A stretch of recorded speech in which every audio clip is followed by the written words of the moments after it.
Hi, I'm Bill Snodgrass, and in this SNAPlife episode, we're going to talk about goals. If you're watching the YouTube video, I want to remind you that down in the description section, there is a link to the podcast version of some of my video content. And likewise, if you're listening to the podcast, hop over to youtube.com/Bill Snodgrass and check out some of the videos.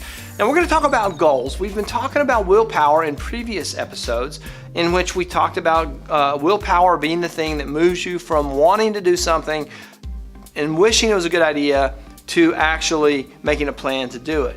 And then we talked about willpower being the thing that propels you through all the hard times to keep you on track to see about accomplishing that goal. Well, we're going to talk about what goals are and what a good goal is. And it seems very fitting for the beginning of the new year because a lot of people set new goals for themselves. Let's talk about goals. What is a good goal? There's an acronym for a good goal that is this: SMAC, S-M-A-C.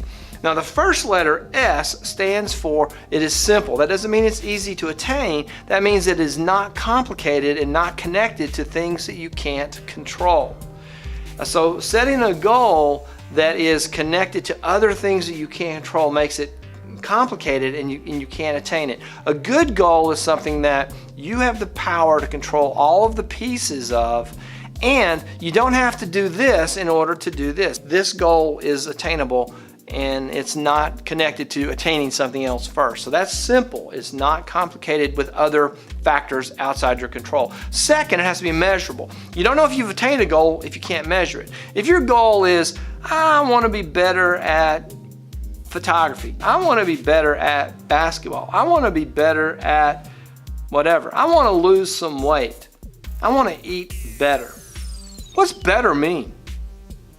That means that if you can't quantify it, if you can't measure it in some way, you could set a goal that's kind of a silly goal, but you could say, I'm going to watch more TV. Don't know what more means. I'm going to watch 10 TV shows a week. Now, that is measurable. 10 is a measurable quantity. I'm going to reduce the fat grams in my diet to this level. That is a measurable quantity. More, better, fast, not quantities that you can measure. So put a number in there. I want to save $50 a paycheck. These are goals that are measurable, simple, measurable. Attainable. This has to, the part that it has to fit into your reality. A lot of people will abandon goals because once they start working on them, they realize there's no way they're going to attain that goal. You have to make sure that your goals are attainable. Is it something that is within your power to do, and do you have the capacity to do it? The example I often use in talking about success and goals and goal setting, I cannot set a goal as a 57-year-old person to become a new member of the NBA. I'm too short, I'm too old. My knees aren't as good as they used to be.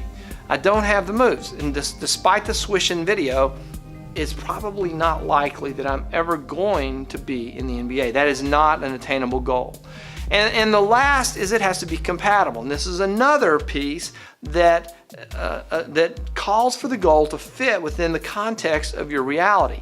You cannot have a goal to do this and this when these two things compete for the same resources. You can't watch 10 TV shows a week and spend more time volunteering at the community center because the time resource is going to be used up on your 10 TV shows, or it's going to be used up on volunteering at the community center. So you can't have two goals that are competing for the same resource. They have to be compatible. All your goals have to be compatible. I know this is a fast blast through goal setting, but as people start off in the new year, a lot of people are going to want to set goals, and this is a way to do it and make sure they're going to be effective. That is all for this SNAPlife episode. I hope you enjoyed it. Please click the like button, subscribe to whatever you're watching this on or listening to it on. Subscribe so you'll never miss out on another episode. That is all for this one. I will see you in the next one.